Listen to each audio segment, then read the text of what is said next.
This is a Culture Inject production.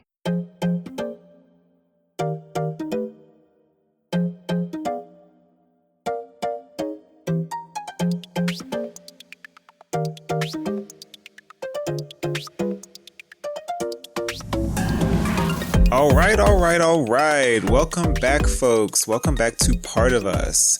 Before we dig into today's episode, we want to remind you of where you can download episodes of our podcast. If you use Apple Podcasts, Google Podcasts, YouTube, or Amazon Music, then you can find us there.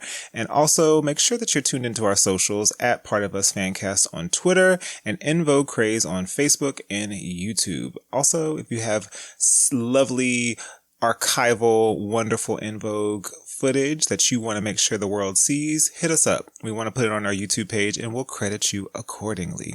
So let's get into it. So we have quite a bit of news that En Vogue has been up to a couple of really interesting things. First and foremost, En Vogue was recently in London for 11 days, performing 5 shows. They have been sharing videos of their city adventures and stage performances. They did radio interviews, all from London. So if you're in London, hopefully you got to meet and greet. I think they've already left, but if they've left, I hope you got to meet and greet or, at least go check out one of their appearances. If they're still there, which I don't think they will be by the time that they're done recording or by the time we're done recording, and then sorry you missed out. Moving on though, in a previous episode of Part of Us, we discussed who we'd cast to star as the ladies in an En Vogue biopic. Our producer Matthew didn't have any picks to share at the time, but recently discovered an actress who he feels would be the perfect person to fit the role of Rona, and he wanted to share his pick. So, Matthew says, have you all been watching Survival of the Thickest on Netflix? Well, I have, and I think I found our Rona for the biopic. It's none other than Anissa Felix. She really embodies Rona. But it's not enough to just Google her and view her pictures. You have to see her in action. The way she carries herself, her facial expressions, even her speaking voice is just like Rona's. And if that wasn't enough, she's also a singer. So shout out to Anissa Felix. Look her up and check out Survival of the Thickest, episode 2 at the 11:50 mark, and episode 4. She's my pick to play Rona. Cast her and consider no one else. Thanks. So, JB, what do you think about Miss Anissa? You know what I was thinking? If there is an En Vogue biopic, I feel like the biopic would stop right after Funky Divas. Here we go. So I don't really think that it would be necessary because, you want to capture the pinnacle of the group. But, she does look like Rona. I will give her that. I can see a resemblance. Well, in my purview, I believe it will extend all the way to present day. I don't know. That's maybe wishful thinking. You're giggling because I don't even know that I believe it. But yeah, I do think Anissa is beautiful, and I think she does kind of capture the essence of Rona, and even with her mannerisms and sort of how she carries herself and the way she sits and her she gives Rona. Especially, I would say more than any of the picks I remember us offering for the biopic. So I'm into it. And I also really love Survival of the Thickest. I thought it was a great show. It's been a minute since that rumor was around about the biopic too. So hopefully it hasn't lost its juice. And there's, still something in the works. But I think it is weird. I was wondering why there's been a barrage of game shows on television, and I was like, oh yeah, it was the writer's strike screwed everything up. But I do think that there's a story there. I just think it's En Vogue's story is still really weird to have to tell because it doesn't have a tight and closed ending, right? Because the ending that people want. Well, yeah, we know what the ending that people want, but it's weird because you have to base it on truth, right? And so the New Edition story was, the reason it was so good is because it culminated in them essentially being cool with each other again and like performing together to some degree, even though some more drama went on after the fact. Like, but like when it came out, like, and they promoted it together, right? Like, all of them. So I think it's like, until we get the personal side reconciled, it makes it weird to try to biopic it out. Unless there was, on the flip side, something that went down so crazy that it makes for an interesting close to a movie, which I don't think we have here either, you know? It just feels so in flux. And I would love to be proven wrong. Like, I could totally see it ending with like, have you seen a petition going around to get them like a star on the Hollywood Walk of Fame? I have. I saw that in the group. Yeah, I think that would be like a nice little moment to like end it with all 5 of them, like, you know, getting that star, perhaps. Yeah. I really wish that there was like a universe where, I think I mentioned this before on way back in one of the earlier seasons, but there is a group called the Doobie Brothers, and Michael McDonald, who we all know and love, the voice, Michael McDonald.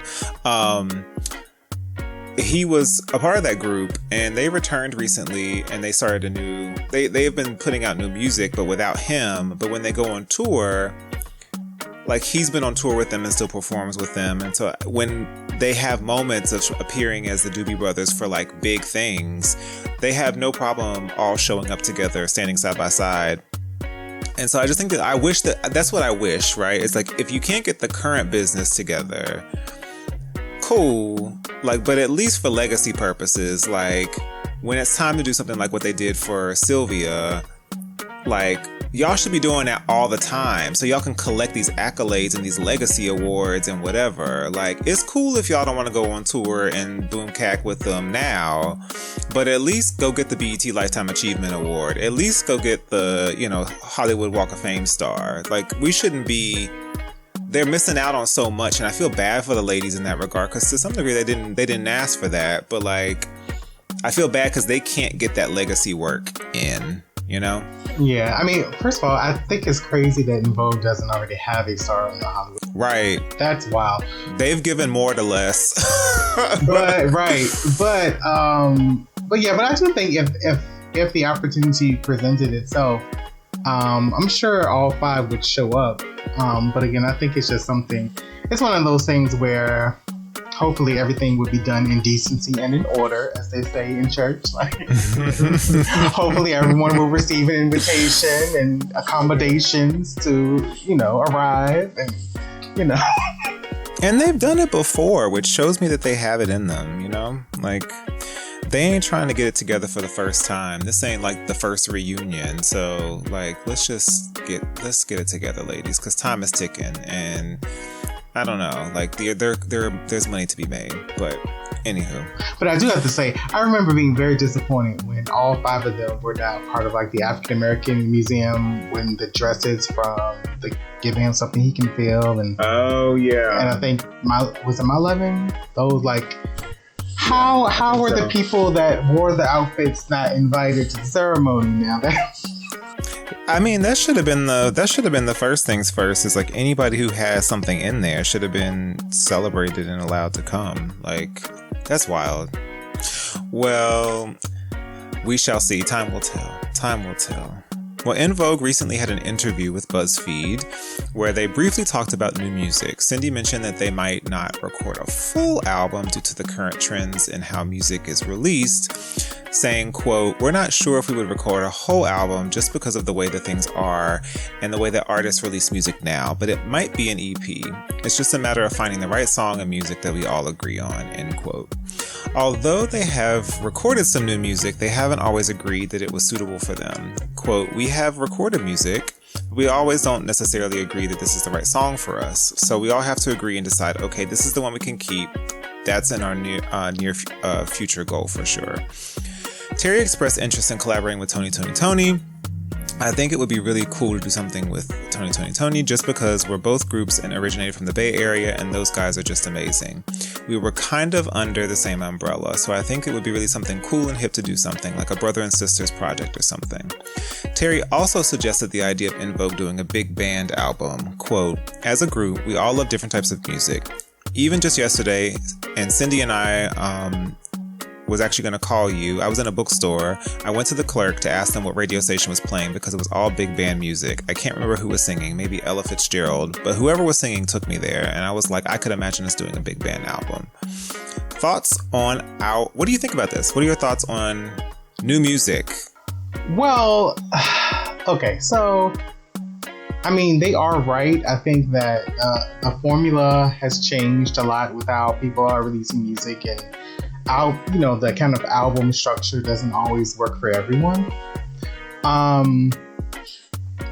With that being said, they don't release music frequently enough to become singles artists. You know what I mean? Like the people who are dropping singles, every couple of months. At least 2 or 3 releases a year. They seem to be very hesitant to just put something out, because if you just wanted to drop singles, you could have been put out a song. You know what I mean? Yeah, that's valid. That's valid. I think that there's like, and you almost put the single out to test the waters. Like, that's the freedom in it, right? It's like you don't have to be 100% sold that it's going to be a number 1 hit on any chart, but you can put it out if you feel confidently about it, and then let the people respond to it. And then if you got enough juice behind it, then you do another one, and then you do another one. And then with them doing so many shows, I think if you do have a song, like figuring out a song and just playing it live and just getting the audience feedback, and then maybe tweaking it here and there. You know what I'm saying? Like, I think there's opportunity to kind of test the waters that way. And maybe after, 3 months or 6 months, really getting good reception from the audience, then really deciding to put your marketing dollars behind it. Because I understand, like, as an independent artist or an artist on a smaller label or whatever, it's expensive to push, a song if you're trying to get radio play, or if you decide to release a video, or if you want to do, a press run, or, all those things. So being that they are kind of like nostalgia artists that are always on the road, you can use the road to test out the new material. So even before committing to like putting anything on iTunes, right? You can say, listen, we've been working on something new. Let's just give you a little taste. Let us know what you think. You know what I'm saying? Like, get the reaction and then go from there. I think that's just a good barometer. Like, use the audience that's paying to see you, that's paying to see En Vogue. Use them to let you know what they think.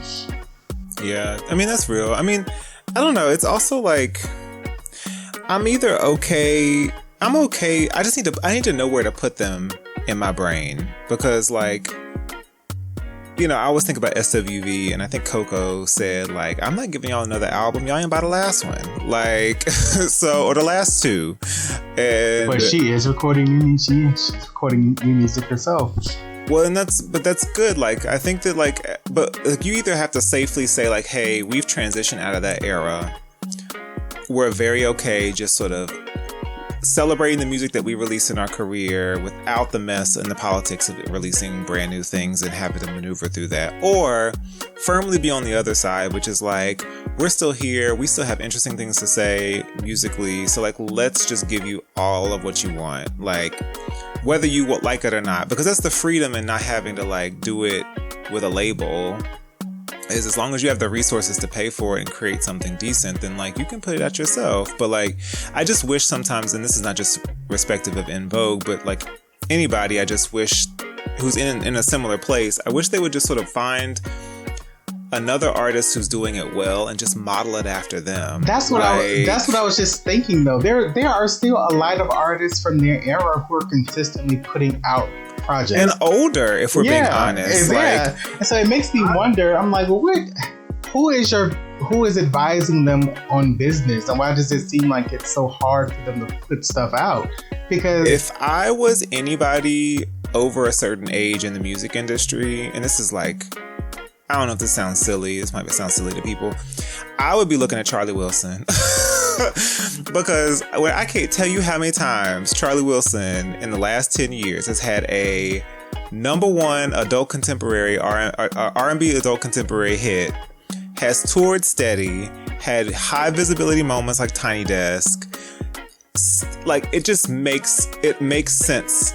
And I just wish that more people would have that kind of approach to legacy work, or where you are, that you can still balance being someone that people want to come see because of their history with you more than the new stuff, but still give people the new stuff that they can sing and dance to at the new show. So like, I don't know. I wish that more people would do that, you know? Yeah, I think En Vogue is young enough, and they still have enough visual appeal that they can still do something in the adult R&B market. You know what I mean? Like, there's some artists that I think it's probably a harder climb for them, because I was thinking about Shaka Khan, for example, right? Who has released she's released stuff over the years, and she's had a couple of kind of, that last album was everything.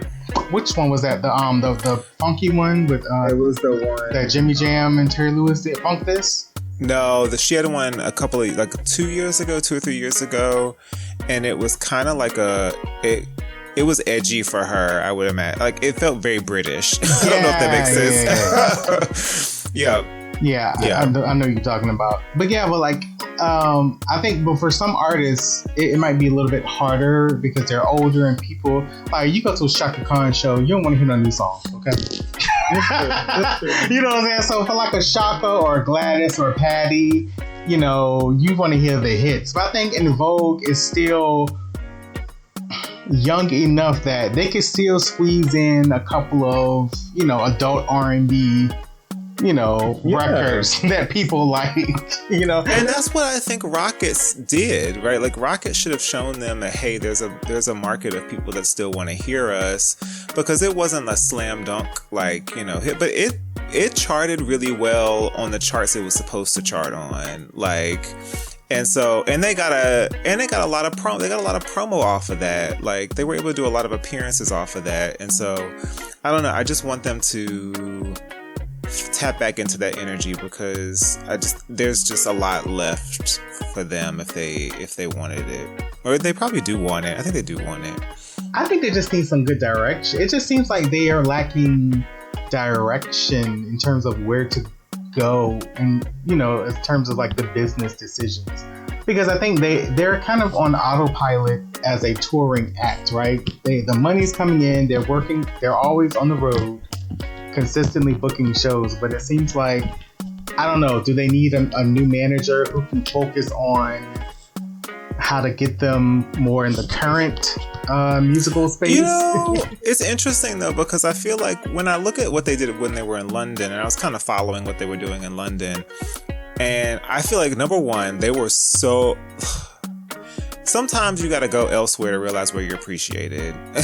And I think while people go to their shows here, there was an energy around the reception to them in what I was seeing in London, but I don't think they see here. Like, but it's always that way with like Black R&B artists from the States who go to like the for sure. But like, it was really interesting. Like, they were on BBC Radio, like they did it, like, but they were doing shows, like they did the Mighty Hoopla show, which is kind of, I think, like almost like a pride for over there, like a big pride festival, but it has like everybody on it. And it was like a sizable stage. And so like I saw like one of the girls from Little Mix like reposted and was like, oh, I love En Vogue, like from the stage. I guess she was sitting on the side of the stage watching them.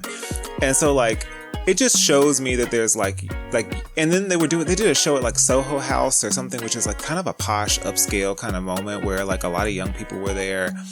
And I was just like, there's still folks that really appreciate, who are on the younger end of the spectrum here. Like, and so I just wish that they would hold on to that energy and realize that, you know, that translates into new work. Like, you ain't got to give us everything, but like you said, like, if we go to a show, you can slip in a new song at the beginning and then go into your rest of your stuff. But like, not at the beginning, midway through. We can get it midway. Look, we want to hear the hits at the beginning. You got to come off swinging. Right. But like, you can still give us one or two and we're going to be okay with that. So, but speaking of the UK though, I think that maybe them working with some UK producers, like I hope like that you were over there working with some new sounds and getting a new energy, a new label, something. Yes. That would be really, really fun for them. I have no interest in a big band album, Terry. I'm sorry. But I have no interest in hearing that. But working with Tony, I could definitely see like a En Vogue and Tony tour and maybe a song. I don't want to hear a full album, I don't think. But, you know, maybe a song or two would be cute. Yeah, I'm good on a full album. I think like some kind of collaborative song would be really, really fun. I think it's also interesting considering Tony is also touring with its main person, but before this tour was without Raphael Sadiq. So like it's a similar setup almost because there's too many interesting cross sections there. You got Raphael Sadiq and then you got the Dawn connection and they were in the group, but then like Tony's been existing without Raphael Sadiq and En Vogue's been existing without Dawn. So like what incarnation of each group would show up for the collaborative project is really interesting to me, but like I could hear it and it makes a lot of sense because I think like those are groups that have some real musical like overlap. Mm-hmm. So I'd be interested in that. I like concept albums, so like the idea of a big band album doesn't necessarily turn me all the way off, but like I don't need an album. Like yeah, I mean I think that's something if Cindy likes big band, like girl, just put a song out. Just do your little 1-2 and put it out. You know what I mean? Like we don't need to make it a thing. You don't need to involve the brand in that. Just sing your show tunes, sis, and move on. And I think we're like largely not in that space right now because like there was a period where cover albums and that kind of thing were like steady. Like I think about how Boyz II Men released like multiple Motown cover albums. Like, and that was lucrative for them. And I think it actually was the thing that like led to them getting the Vegas residency and some of that kind of stuff. So on one hand, I get wanting to like do a hearkening to the past kind of thing as a way to, because you don't have to do new music that way. Like you can just rely on covers of really good music already. But I don't know if we're in that moment right now. Like I just think that we're kind of past it. Like I don't know that we're doing the same thing right now. So I would say it's a pass for me.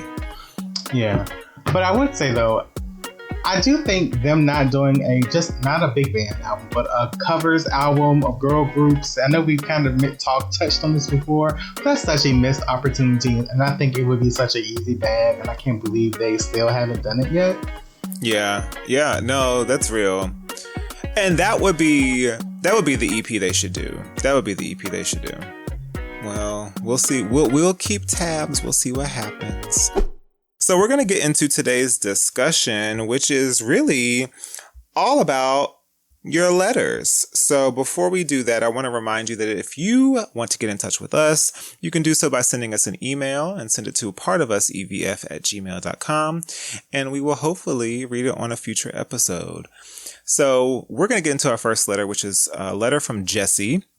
And Jessie writes, "Hey y'all, thanks for the podcast and for still going strong. I have a question. Why do you think En Vogue never had more high-profile endorsements like skincare, hair care, clothes, etc.?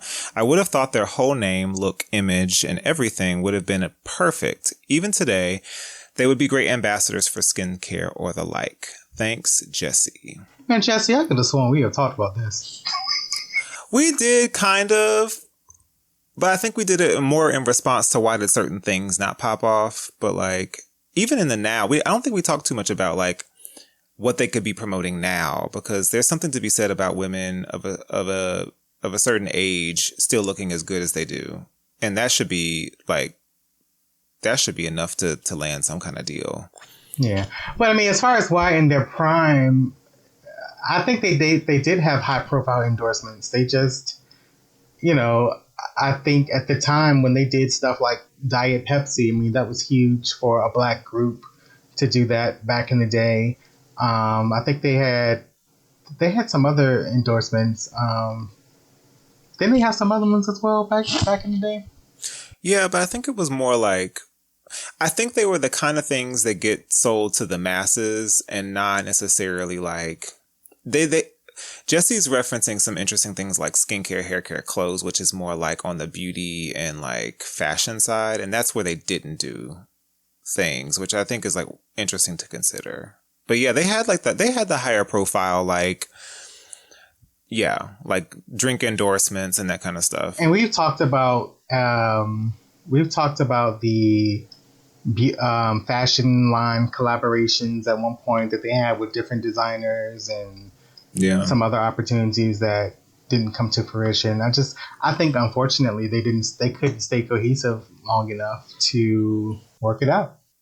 Well, and if anything, not to go back to what Cindy or Terry just mentioned in one of these previous, I guess it was in the previous interview that they did with BuzzFeed, but like, if the model they're operating under is that they all have to agree on something, and that's what they've been operating on, then I can't imagine what kind of business like has left the table because of, you know, you having to make sure that multiple folks feel like that's the thing that they want to do. So like, especially when it comes to things like beauty and fashion, like you got to really be behind like a fashion line. Like everybody has to agree on what the style is, all the things. And that could really be like hard to get everybody on board if you're going into like everybody has to be in consensus kind of style of decision making. So I feel like there was really just a lot of like possibilities that just left the table because maybe they couldn't get all on the same page about it.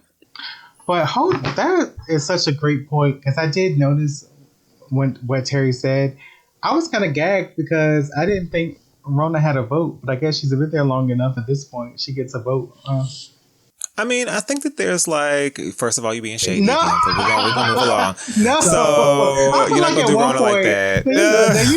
Like at one point it was the vibe that it was giving like Cindy and Terry run the ship and Rona is just the hired help. And I mean, I think like, but honestly, now she has a vote. I mean, that's nice. I mean, she's earned it. I think she really does. I think she does. I think it's almost like, I'm trying to think of like an analogy, because I think that's like actually pretty common. Like sometimes you have the 2 or 3 people whose name is on the line or who like is legally responsible for something, but like everybody gets a say. You know what I mean? Like now maybe Cindy and Terry, if they have more ownership, as we imagine and assume they do, they might get final say, but that doesn't mean that maybe Rona doesn't get to necessarily like not voice her opinion or something. I think like I believe they respect her enough to say if Rona's like, that ain't it, they probably go, okay, that ain't it. You know, like it seems like they're too close. They spend too much time together. They're in each other's space all the time, even when they don't have to be. Yeah, they do seem like friends at this point. They do. And like, you know, they went to Rona's wedding. I think they were in the wedding. So like, I just feel like that's beyond colleague to me, you know? Like, so I think they really value her opinion. And maybe, honestly, we never considered this, but maybe Rona doesn't want to be part of the business. You know what I mean? Like, maybe Rona's like, I'm good just being a team player over here. Like, so all that being said, I think currently, I hope there are deals being talked about, because I think that there's a lot that they could do. Like, when I think about like, who is it? Cindy Crawford has like what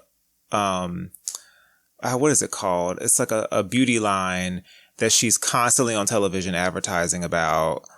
And I'm just like, wow, like, and her thing is like, I'm going after a particular age of women who is the age that she is. And I'm just like, well, where is that for Black women? And because every time people see En Vogue, they're like, oh my God, they look stunning. And I'm just like, that should be a deal. That's the lowest hanging fruit, is where is the skincare? Somebody needs to give our girls a deal. They need to have like a little athleisure line. I don't know about that. Everybody's been doing athleisure. We good on that. We don't need no more tracksuits. We don't need no more. A little skirt set that can go from day to night. Like, leave it to Sheree. Leave it to Sheree. But no, there's got to be something there. But, you know, fingers crossed. But moving on, there was a comment actually from a listener on our Untold Tales episode. And that comment says, En Vogue was never going to have the longevity for the simple fact these girls were a producer's creation. They had no loyalty whatsoever to one another. Dawn was undervalued because she wasn't the best singer in the group, but she was the fan favorite, and Sylvia underestimated Dawn's importance to the group. Had she known, they would never have had another hit without Dawn. I think she would have played things differently. Sylvia fumbled En Vogue at their commercial peak. They had the biggest hit of their career before breaking up. That is still crazy to me. Oh wow! I kind of feel what you're saying, but not that because she wasn't the best singer in the group. I feel like you got too much dip on your chip. What do you mean? Yeah, that's a bold statement. That's interesting. I've heard. I'm not going to say any names, but I've heard one singer.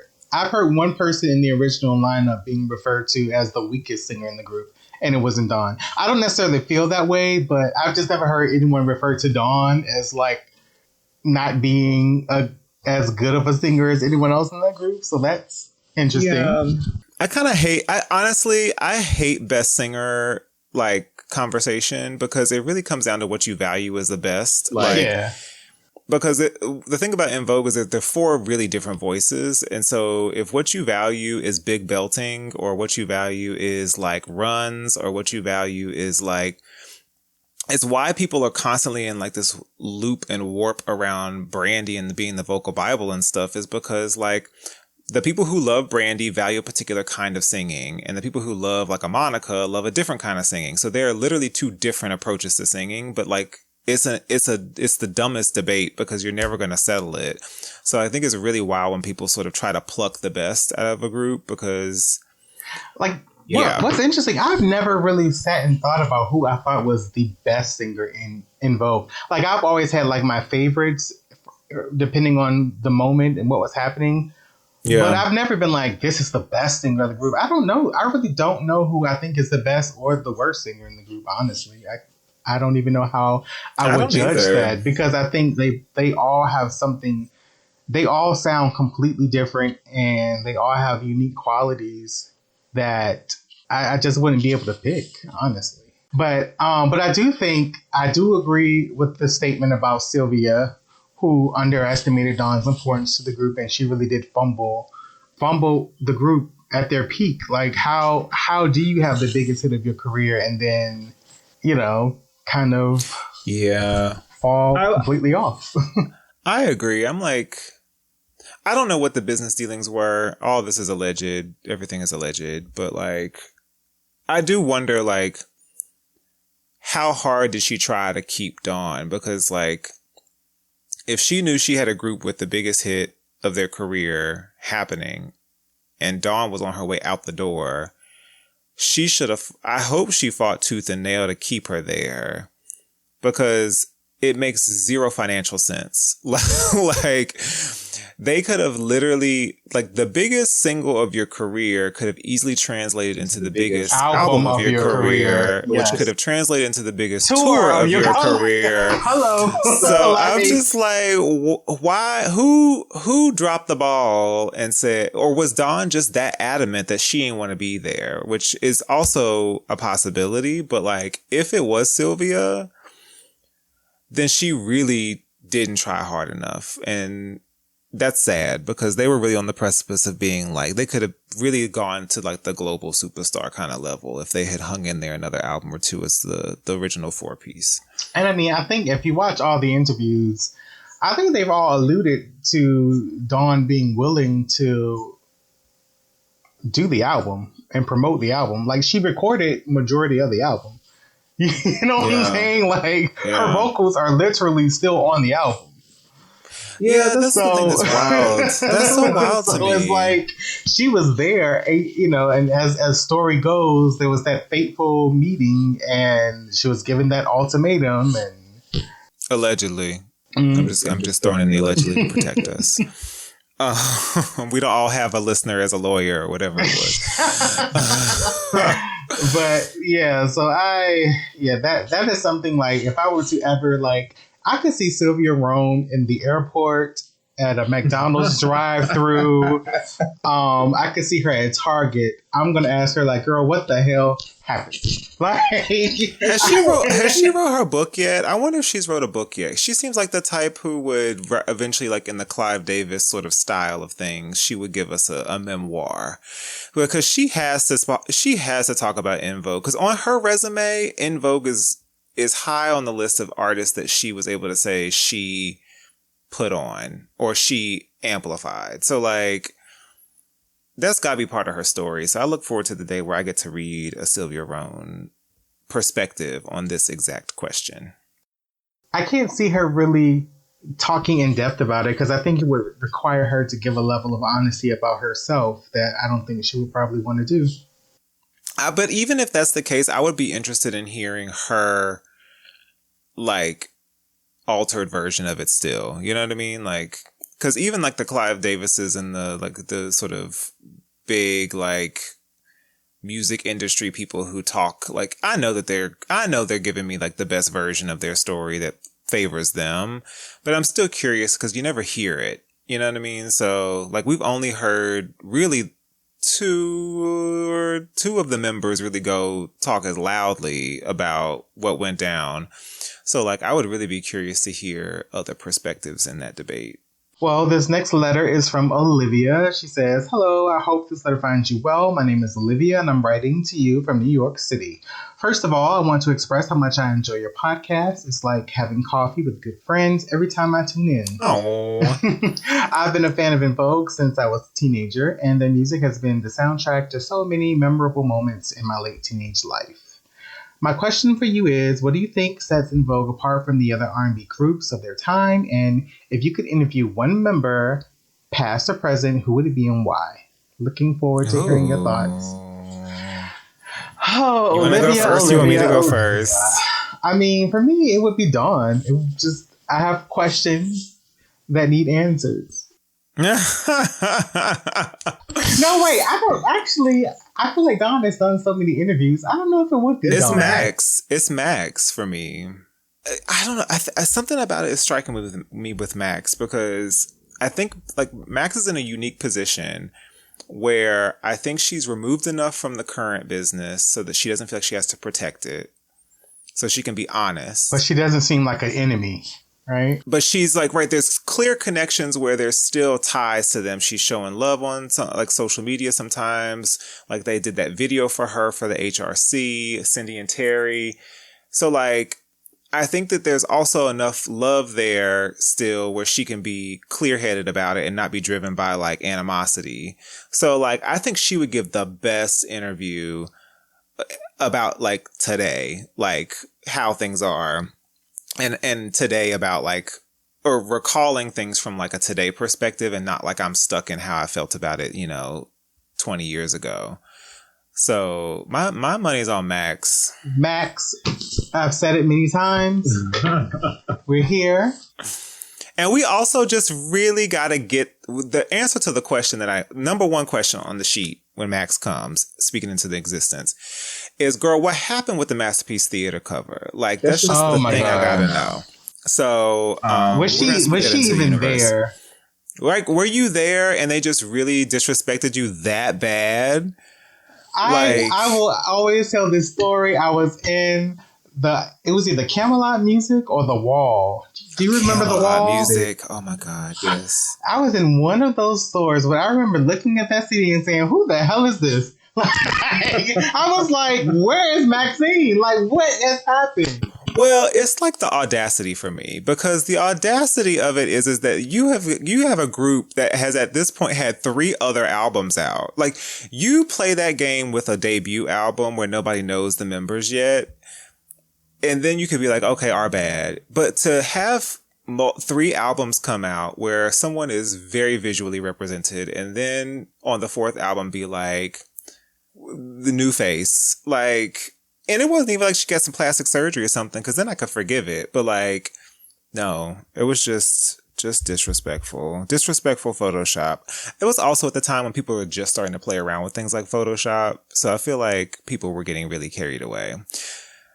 But the other part of this letter that we didn't talk about yet is, what do you think sets En Vogue apart from other R&B groups at the time? I think their crossover appeal. I think it was like they were not like hip hop based, but they had like elements of like hip hop, New Jack Swing when they came out. They had like a lot of funky elements. I just think that the versatility is what set them apart. And of course the visual, you know, they were giving you fashion, they were giving you, you know, choreography. Again, they were not stuck into like, we want to dance like hip hop. They were giving you jazz, and, you know, they were giving you choreo from, you know, Debbie Allen-esque fame type movements. And, you know, the other girls were like, when you think about like an SWV, they were giving you more, we're from New York and we like baggy clothes, and you know, we're going to do our little 1-2 bebop stance and Timberland boots, and, you know, En Vogue was done, hair whipped, you know, dresses, heels. They were like presented as ladies, as like a new Supreme, essentially. And I guess nobody else was smart enough to figure that out, or maybe they figured it out first. I agree with that. There is a classic sensibility about En Vogue that, like, you don't, like, an Escape and SWV feels very explicitly tied to a 90s era. And while En Vogue is also in the mix for that, I feel like they feel a little bit removed in that regard. Like, they came in earlier at the top of the 90s. So, like, before a lot of these other groups. And so they came in on a different sound than like the SWVs and Escapes later would. And then they stayed steady throughout the decade. And I think that's like, it sets them apart differently than I think it does other groups. They just have a bit more of an eclectic, like, kind of like background for me. So like, there's just a lot more material too. Like, they just got a lot more, they had a lot more to offer over the course of a longer period of time than a lot of groups that we would consider their like contemporaries. So I don't know, there's just something really classic about them in that way. They just had on top of what you said, like, they are the quintessential kind of, when you think of a girl group, you want choreo, fashion, singing down, and you want like really great songs, and they just had all of that. So that's them. Well, we have another email from Rachel. Rachel says, "Hey, it's Rachel from New Orleans. I'm writing to express my disappointment and confusion regarding Dawn and Maxine's decision not to return to the group. As much as I respect their individual choices, it's hard for me to wrap my head around their decision not to make money. I'm assuming that they enjoy getting paid, staying somewhat relevant, and they presumably still enjoy singing. Dawn's literally doing nothing, so why not rejoin and make some extra coinage rather than staying unemployed? And Maxine doesn't seem interested in releasing a solo album, seeing as she hasn't since she left. What's keeping them from coming back home? Is it pride?" You know, Rachel. Lord.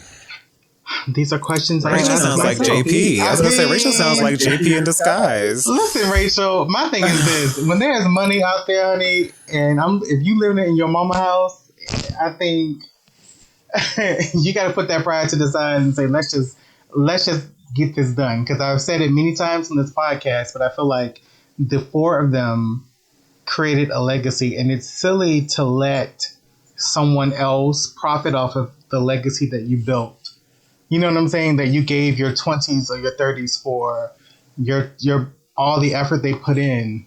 Like, they should be reaping the benefits of it at this point, right? As a nostalgia act, they should be reaping the benefits of going on tour, singing the hits that they created that impacted millions of people.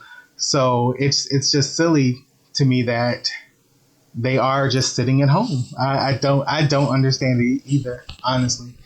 Whatever, like, there would be nothing that Terry and Cindy that we wouldn't be able to work out.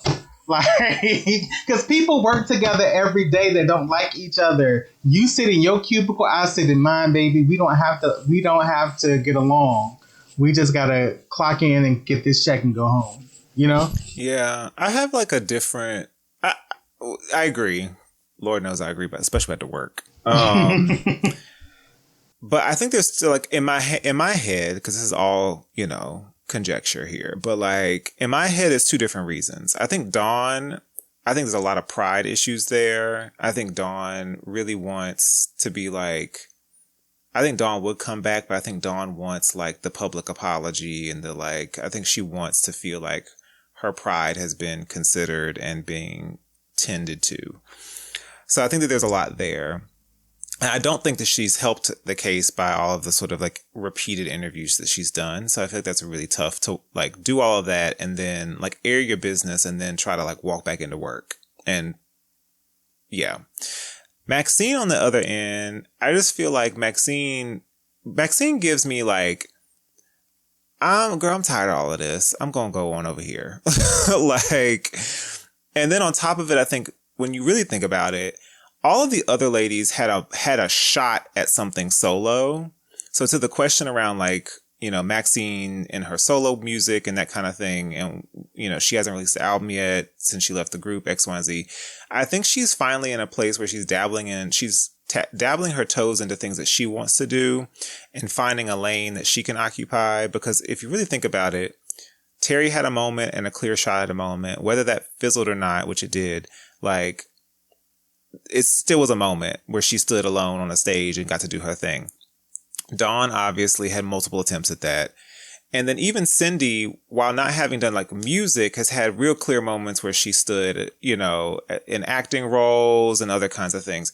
And I just don't think Max ever got that opportunity. And so she's now in a place where she's making it for herself. And I kind of get that. Like, I kind of get that. Like, I'm doing the thing I want to do. But that's exactly what it is, right? Like, but we can do both. We can walk and chew gum at the same time. We can get the coin. And even better, we can get the coin from En Vogue to fund the stuff on the side, right? Like, so like, yeah. It's the leaving the money on the table for me. It's, baby, let me tell you something. You write it into the contract. You say, hey, I'll come back, but I need 6 months out of the year to do my shit. And then the other 6 months I can do En Vogue. Every time I see En Vogue on like a tour or something, and I'm like, girl, they singing those songs that y'all sung and y'all at the house. Like, I would feel so crazy. Like, I would probably be close to suicide. Like, that would drive me up a wall. And I'm not even trying to be funny, especially if I were Dawn. Like, girl, you living with your parents, allegedly. And you know what I'm saying? Like, life has been tough financially. Like, even when I think about R&B divas and just her car was overheating and just, you know, like, well, and I'm like, girl, like, you really are going to let your pride get in the way of getting a coin? There's no clear, like, I feel bad because there's no, in the nostalgia sort of moment, unless you're a performing act with your group, there's really no clear, like, pathway to tap into the coin. Because, like, when I think about, like, people who love like 90s sitcoms or 90s movies, there's all these like Comic-Cons and all these things where people clearly, you're getting paid to make an appearance, to be like, I'm going to sit at this booth and sign autographs and meet and greet with the fans who still love me for the thing I did 40 years ago, or whatever it is. And that's cool. And that's a bankable thing that people do all the time. But there is not that for music unless you're on a stage singing. And so, like, it just seems like when that's the only path forward, that sometimes you really just have to like suck it up and say, like, our dressing rooms will be on opposite ends of the building. We'll see each other on the stage, and then we'll cash these checks. To be honest, I don't even think they even have that level of animosity towards each other. They don't. You know what I'm saying? Like, they're not catfighting like that. It's more of a passive. It's more of a passive aggressive, like. The way they was all boomeranging at the Sylvia Rhone rehearsals, like, I was like, "What is this?" Like, that's what makes it even more absurd and crazy. It's not like y'all can't be in the same room and you can't be together without ripping each other's throats out. Like, it's more of this passive aggressive. Well, you know, you're not going to bend to my will, or it's, you know, it's like this really weird thing. It's like a power, unspoken power struggle You know what I mean? Like, I think Cindy and Terry are holding on to their power, and Dawn is like, I've earned power, and you're gonna have to. I'm an original, and it just feels very like. Well, and that's why I think it kind of still goes, if we're really being honest, I think a little bit of it goes back to Rona, because I think that back in that conversation we just had a little bit ago about Rona having a say or not, which is to be determined. But I do think that Cindy and Terry, what we did say is they think very highly of Rona, and they really appreciate Rona, and they like think of her as a friend. And Dawn has made it abundantly clear that she's not interested in things that involve Rona. And if that's the line in the sand you want to draw, then like it's very clear where Cindy and Terry's loyalties lie today in 2024. So like there has to be, Dawn has to like have a little bit of a concession there to get to the things. But if that's the only thing that's holding Dawn up, I would be like, girl, get over it. Listen, I mean, I get to Dawn's point, because I think the last thing I heard Dawn say was about the 30-year reunion, and she felt like Rona shouldn't. I don't think she's never said that. Well, I don't want Rona around, period, or whatever. But I think her line in the sand was in regards to like that 30-year reunion, because she felt like it should just be the originals or whatever. But girl, that reunion has come and gone. Like there is steady one-off gigs happening year round. Right. That nobody cares about it being an anniversary or not. Right. Like, girl, I would be like, hey sis, like she would be my new sis and all. Like it is. Yep. Like, it's my coin. Like, and I feel like, Dawn, you have earned a right to get your coin from the success that the group has had. Like, that's just my thing. I'm like, it's your right. Like, as a founding member who put in the work to create the legacy. Like, you're leaving your money on the table. That's crazy to me. And unfortunately, we're not. And there was a period of time, right, where like when you think about the sort of classic Motown acts and like the subsequent years after Fame, like, was withdrawn and things, like we were in an era at one point pre-internet where like you could have 7 versions of a group running around the country and everybody was going to make their coin. But like we got the internet now, or at least a little coin, right? Like, $1,000 apartment coin, like that's fine. But like we're not in that now because we have the internet and we can see exactly who's what. And so I wish that folks would realize that like sometimes the dying on that hill is not worth it, It's not like, yeah. And I want to get off this topic, but also I know I mentioned who's managing En Vogue or whatever, but I think Dawn Robbins' name rings enough bells that she could at least be doing the Chitlin circuit by herself. Oh, she could. And, to be fair, she was at one point. She was doing like stage plays. So again, I ask, why not now? Like, and you got Lucy Pearl, and you can throw in a couple of, Rocksteady and you got a set list, sis. So I don't understand why you can't get why you can't get a 3-piece band together and do, the little Chitlin circuit. Like I don't know what's happening, but God bless. We have another email from Tiana, and she says, I was wondering, why do you suppose there are so many unreleased songs or B-sides that EV never really put out there? They recorded them. Why not at least put them on Spotify? The same with pictures and photo shoots. Curious to hear your thoughts. Oh, I think it's just I think it's a legal thing.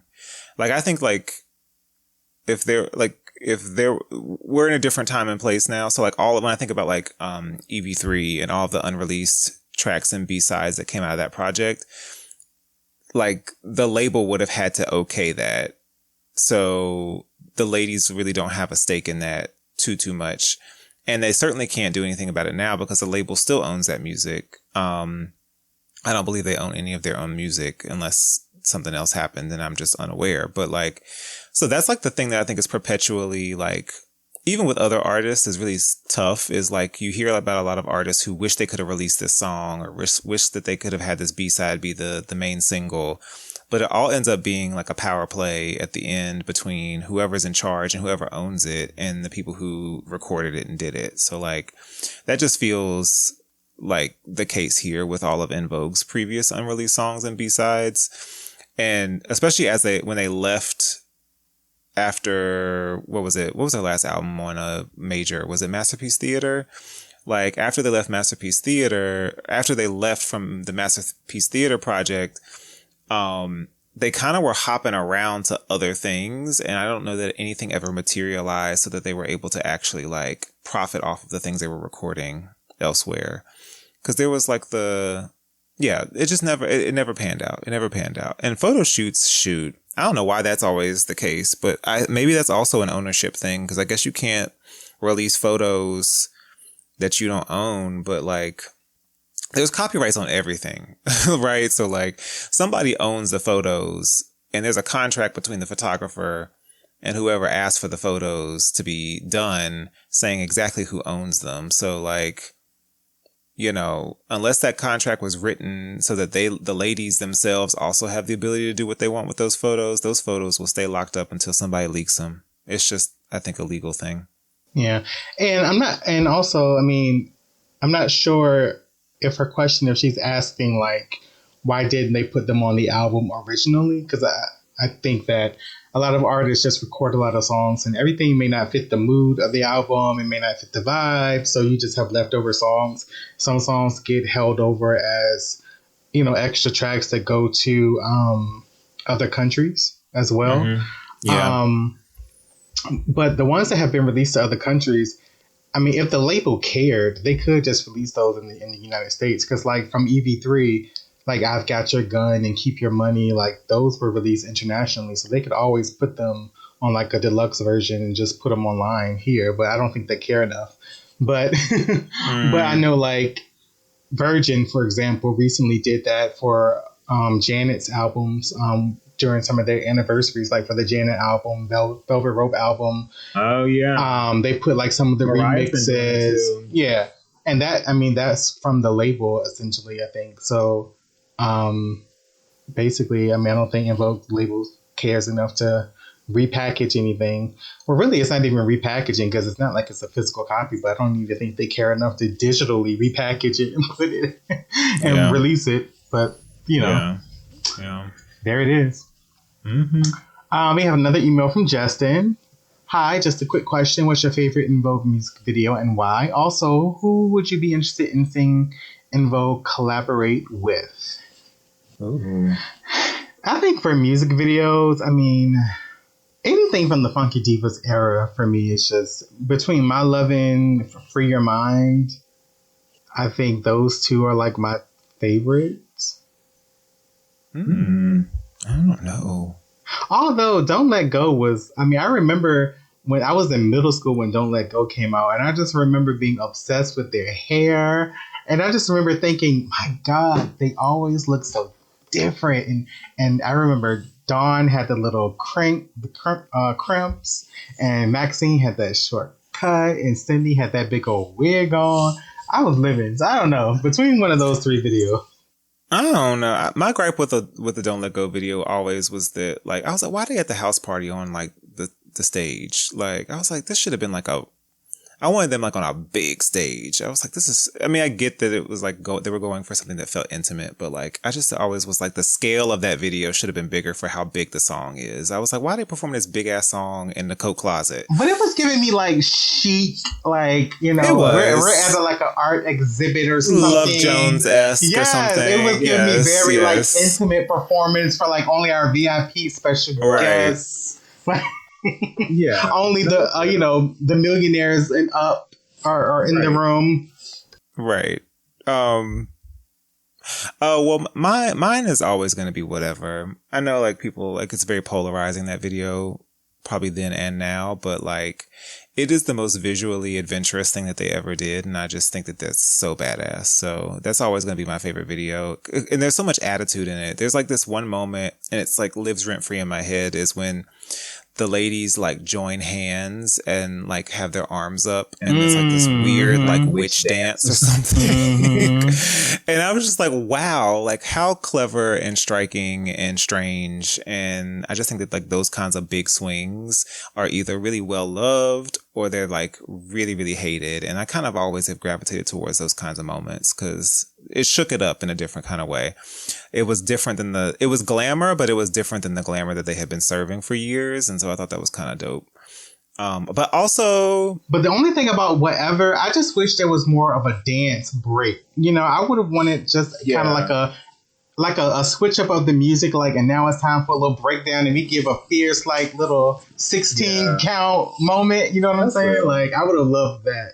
Because they kind of, if I remember, they did, at least in one or two performances, they added choreo in for whatever. Because I remember on a past episode, we kind of talked about some of their whatever performances. And so there was a clear, like, thing missing when it came to the dancing part.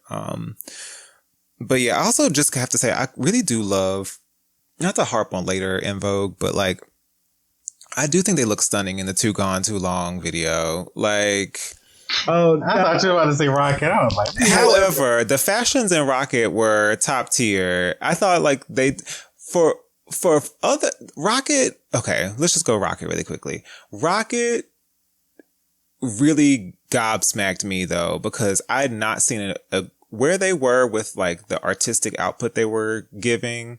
I did not anticipate as grand of a video as Rocket. Like, I thought they would have probably given us like 1-2 shots, black and white on a white screen. When you always know who the girls who got a low budget when it's a white screen background. So like, but like it's artsy, but like they really came out swinging with multiple looks on set in the desert, like really interesting visuals. But there are a couple of things that I think make it feel less adventurous to me, but like it's still a beautiful video for what it was. But it was just, we didn't need every single shot. I don't know. It was, yeah. I didn't really love like the flowy gown one, like the big where all the fabric was coming all on the sides of them, like in the orange and stuff. That wasn't giving it to me. But those moments where like they were serving long ponytail and like nasty fashions, I was like, okay, yes, these are the moments I live for. So, but I got to give some love to Too Gone Too Long. I think that's a beautiful video, and the climax is so beautiful visually, how like the windows burst and shit. But yeah, they ain't never not given us a good video. I'll say that. All right. Well, wait, who would you want to see En Vogue collab with? I think we said Tony earlier. I'll stick with that for now. I think I actually really like, not to be a cop out here, but I don't really want to hear them. Like, I want to hear them either with a really well established producer, like a Jimmy Jam and Terry Lewis, like a Jimmy Jam and Terry Lewis, or like a Raphael Sadiq again, but like differently, because we're not gonna talk about that one track from Electric Cafe that just wasn't doing it. No, what was that song called? I don't even remember it. Lord, I'm good. I'm good. But you know what? No, let's talk about it, because how do you go produce some shit like that? But when I look at what he's done recently for Beyonce on Renaissance, this man did Cuff It. But and he did the country album, and I'm just like, how?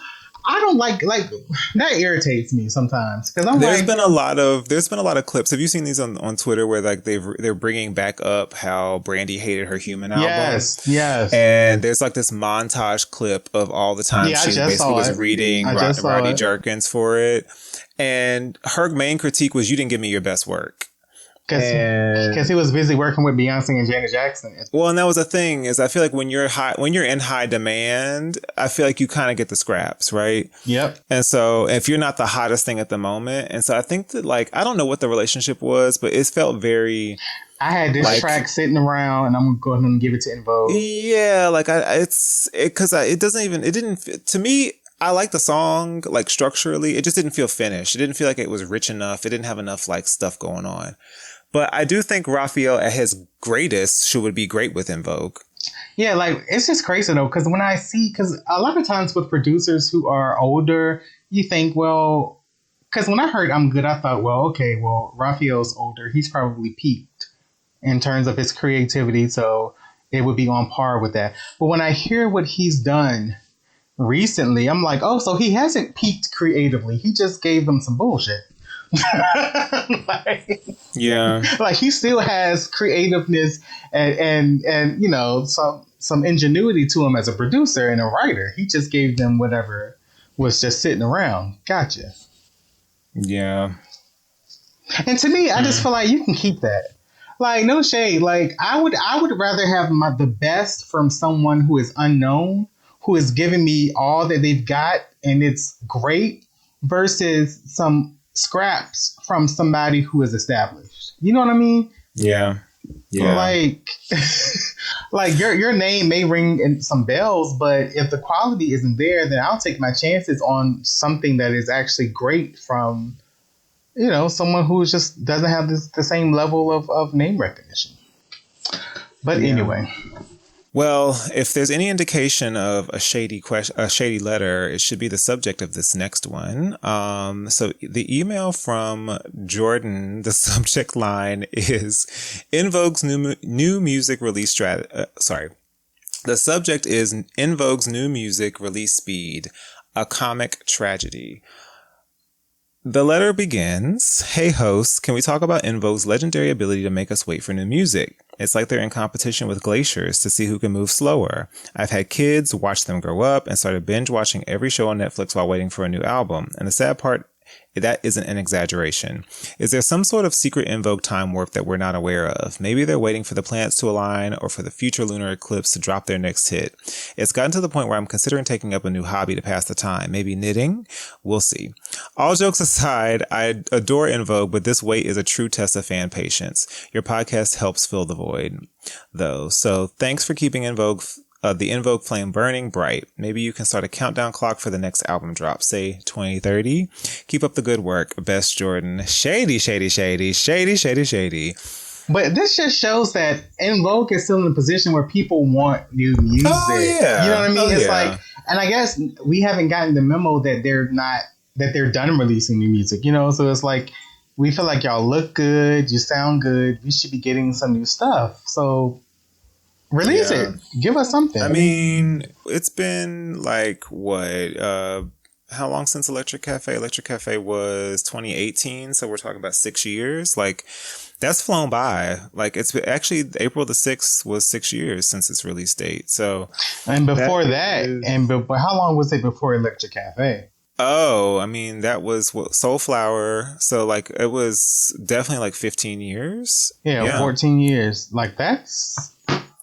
Yeah, that's wild. That's a long time to be waiting on new music. But again, I think it's just because like we have to now get comfortable with the idea that En Vogue are not music releasing artists. Like the game has changed. We have moved into a different shift in space. So I think once we collectively like agree that we won't like that we can't think of them as the artists that they were before, where they had to release music to be relevant, then we will have different expectations. But I love that someone is still sitting there just as much as we are, waiting to hear what the next thing is going to be. And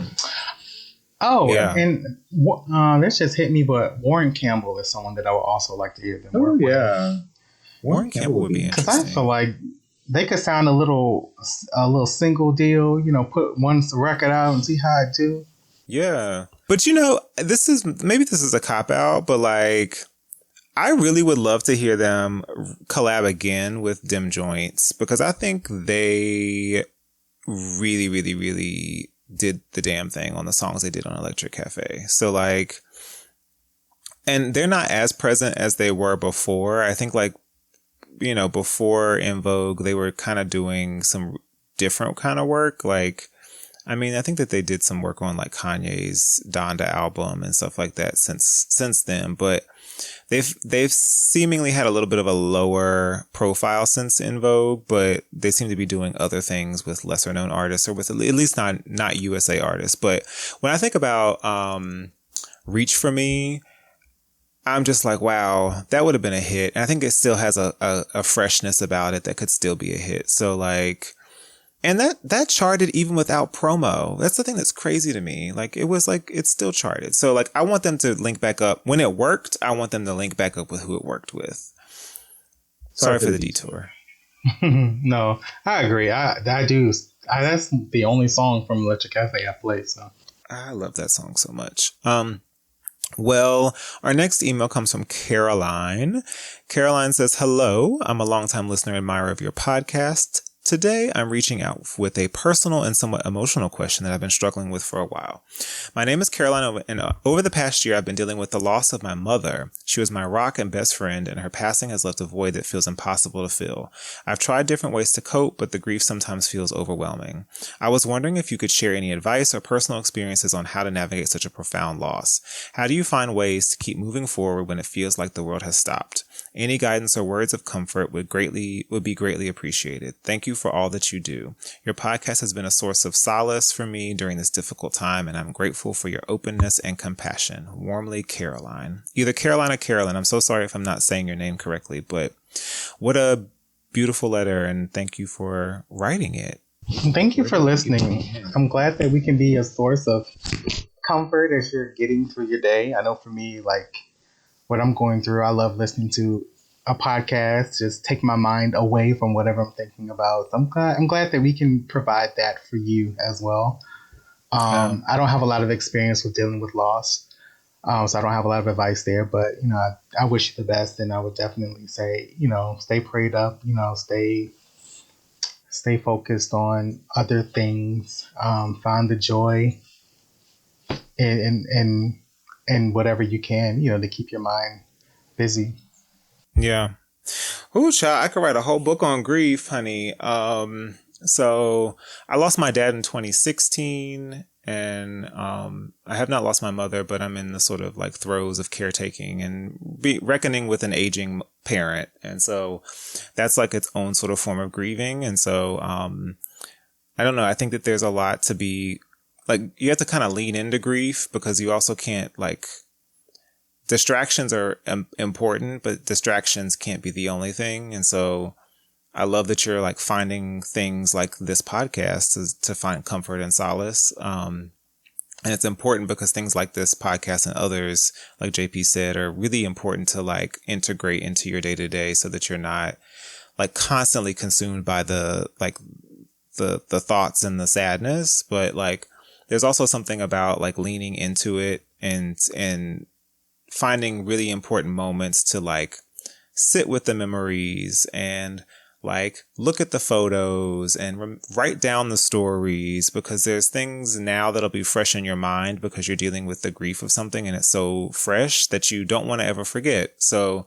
there are things now that I wish I'd asked my father. There are things now that I wish that I had written down, stories that he told me, names, all these other kinds of things that we take for granted. And I think that in the moments where we're like sort of sitting with the entirety of a loss, I think those are the times to sort of make sure that we honor them by writing down what we can, documenting what we can, recording what we can, talking to the people who love them and understanding versions of them that maybe we don't know. So I think that there's lots of ways to sort of both lean in to like the grief and make it work for you and make you sort of find an appreciation for this new way you have to connect with someone who's no longer physically here, but also figure out how you're going to protect yourself and protect your peace and make sure that you're, on a journey to move to whatever life offers you next with that person now, as an ancestor and not necessarily as someone who's like,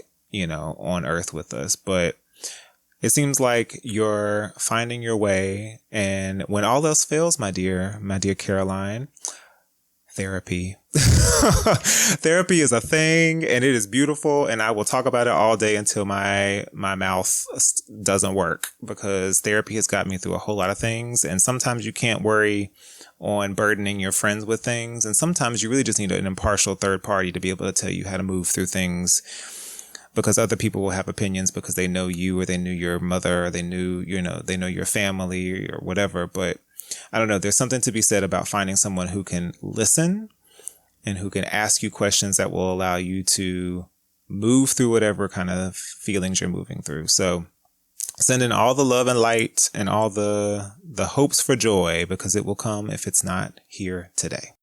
Well said. And also, I have a little quote that I always use, and it's like, you can't run away from your pain, because wherever you run, there you'll be. So you have to learn to water your spiritual garden, and then you will be free.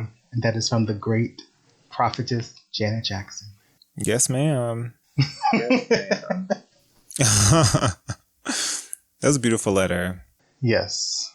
Our last letter comes from Taylor. Taylor says, just had to write in to say that I love your podcast. Listening to the three of you talk about En Vogue feels like a warm hug from the 90s. Aw.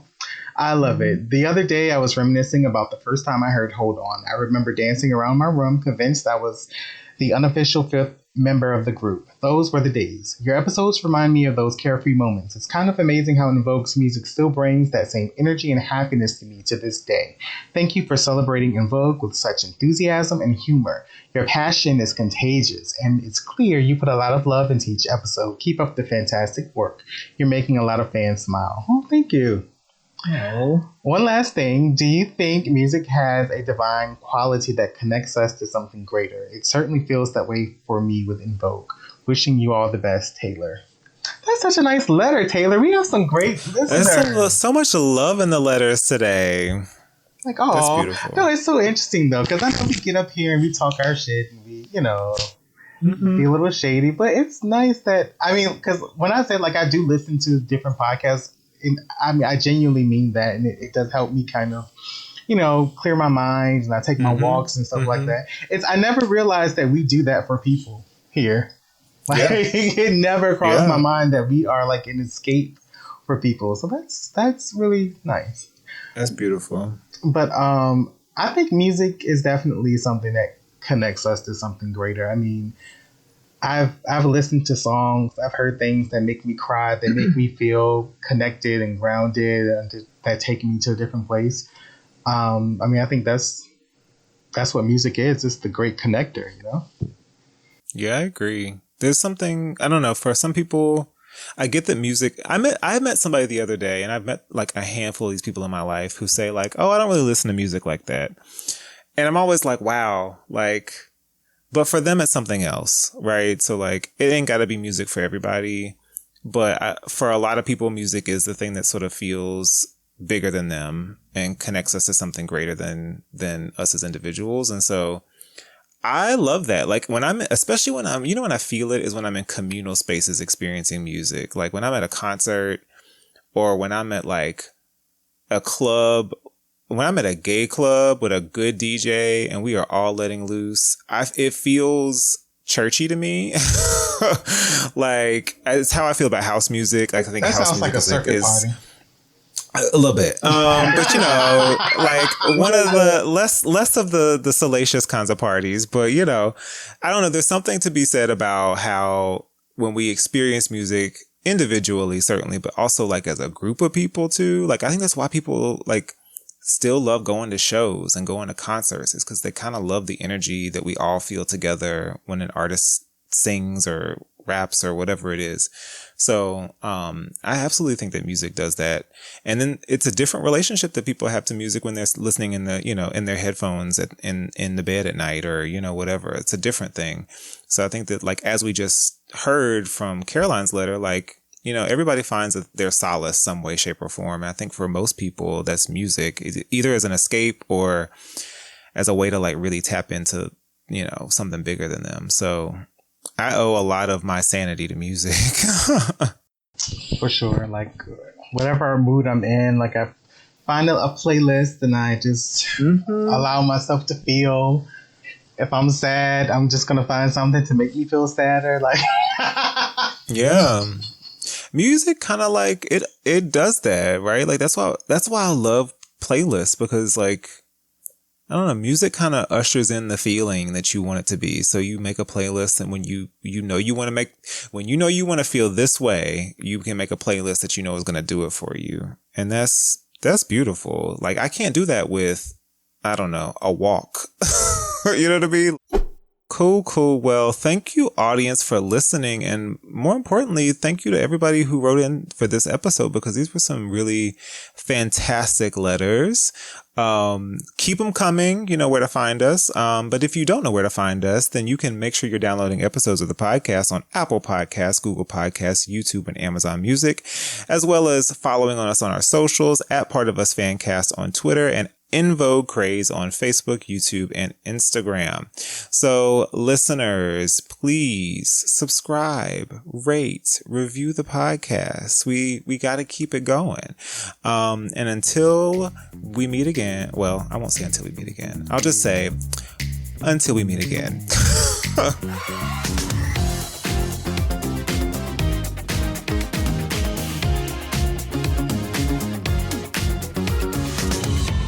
This episode of Part of Us at En Vogue Fancast was researched, written, produced, and edited by Matthew at Culture Inject Productions. We're more than just a podcast. We're a fan community. You can keep up to date on En Vogue and chat with other fans by visiting En Vogue Craze on Facebook. You can also follow us on YouTube and Instagram at En Vogue Craze and Twitter at Part of Us Fancast. Part of Us and En Vogue Fancast is not endorsed by En Vogue, E1 Music, or En Vogue Records, and is intended for entertainment and educational purposes only. En Vogue and its names, images, and audio clips are registered trademarks and/or copyrights of their respective copyright holders.